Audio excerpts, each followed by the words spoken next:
So my local bourbon group has lately been buzzing a bit about Meijer and how Meijer has really upped their game in the whiskey business. I heard tales about people finding Pappy there and Buffalo Trace stuff.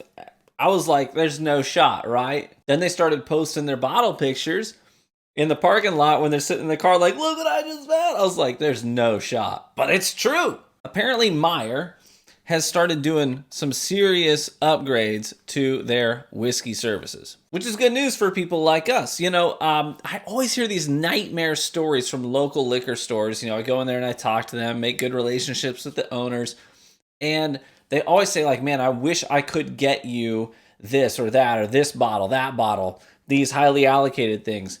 They're like, the games that these distributors make us play are just totally unfair. Like, they're going to make us buy 20 cases of green apple Evan Williams just to give us one bottle of a highly allocated, you know, something else from Heaven Hill, right? And that really does suck. But one of the things that Meijer has going for them is that they are a huge chain.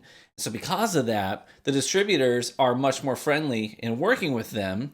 And that's what the people who run the liquor departments of these stores have found out recently. So I wanted to see for myself. So I went to a specific Meijer that I picked in my area, went there, checked out their section, talked to the guy, the manager of the area, and he said 100%, he's like, I sold Pappy last week.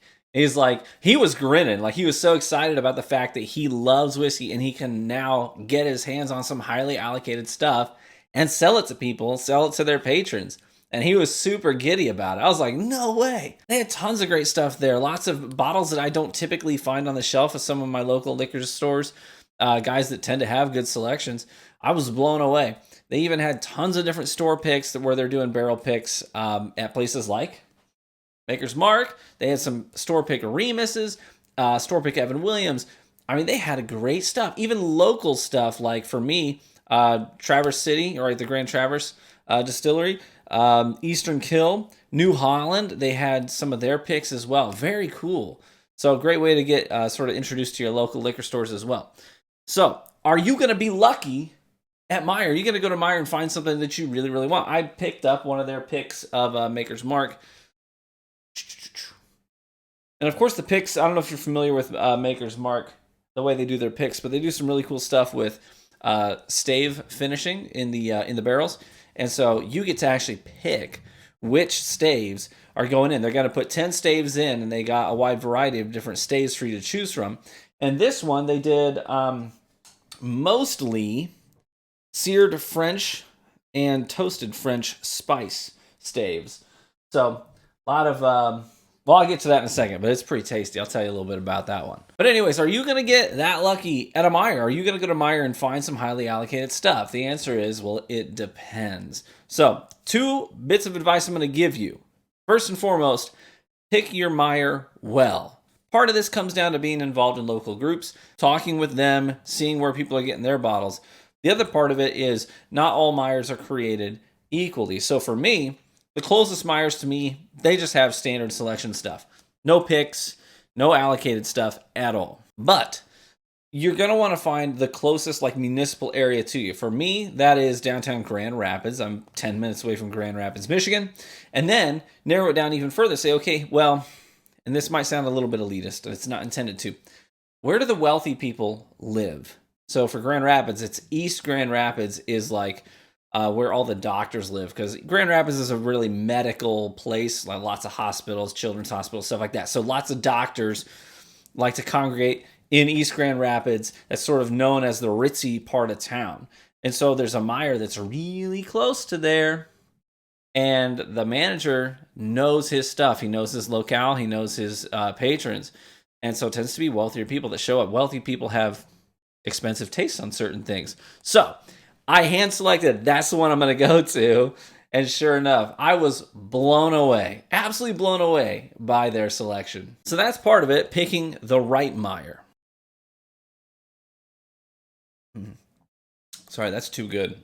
The other thing you need to know is delivery day. All right, so talk to the managers. Don't just be like, well, don't just walk up there and be like, I'm looking for allocated stuff. When do you get deliveries? These managers are really passionate about their craft too, and they want to share it with people who are also passionate about it. And I will tell you this, I have learned this a lot of liquor store owners and liquor department managers, they sort of have a negative view of bourbon hunters because they tend to be more motivated by what's rare, less motivated by what's good. And so a manager could pour their heart and soul into a local barrel pick that they do. A bourbon hunter will come in and pay it no mind. They'll recommend it to them. They'll be like, hey, this is a great product. And they'll be like, no. Where's your Pappy? No. Where's your Buffalo Trace stuff, right? So bourbon hunters sort of have this negative kind of a connotation to these people. So don't present yourself like one of those people, right? You want to go in there, ask what picks they're doing, and ask them to explain it. What is it? So what did you do with this pick? Like, what made you pick these staves? Ask questions.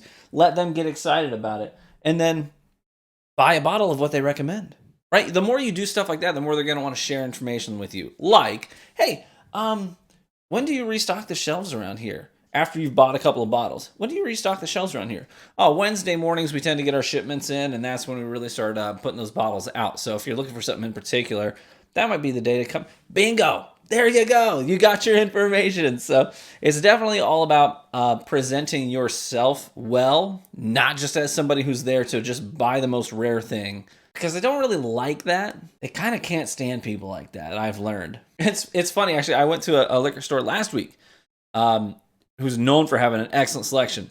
I walk in there. The owner was on vacation, Smitty, great guy, and his assistant manager was there. The second I walked in, he goes, welcome to Smitty's. If you're looking for Buffalo Trace, we ain't got it. It's like they're just auto-tuned to dislike those kinds of people. And they saw it was me. He's like, man, what's going on? So anyways, it's all in good fun.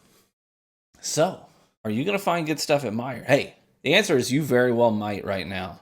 So the distributor, obviously Buffalo Trace, they changed distributors because their previous distributor was doing some shady stuff they didn't care for. They canned them. They got a new one.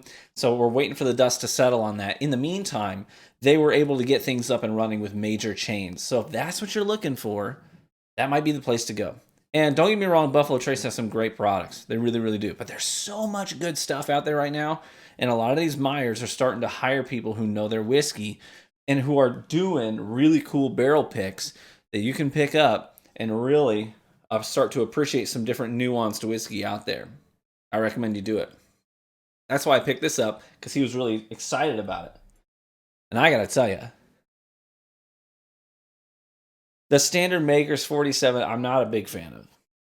But some of this stuff that they do is really freaking good. Like, really freaking good. So like I said, they focused primarily on like the French stave finish, the toasted and spiced notes on these French oak staves. And on the nose, man, caramel, brown sugar, vanilla just hits you right up front. Then you also get that sort of tannic note to it as well, which is very common with your French oak. Oh man, it just smells like candy on the nose. Like Werther's candies, that's what I get. Those Werther's hard candies that you suck on they're just pure caramel and vanilla. Bingo. But it also has that sort of tannic note to it too. A lot of oak on the nose. Oh man, it is like candy. Seriously, if you like sweet whiskeys, this is freaking delicious. 109 proof. Coats the glass quite well. Great color to it. And if what you like out of your bourbons is just that you want that sweet corn, but it's muted a little bit with the wheat in there as well. So it's not just all up front, boom, cornstarch. But it's your sweet vanillas, your caramel candies, and that oak influence. It ends very tannic and brown sugar on the end. It's like a dessert whiskey. It's so good.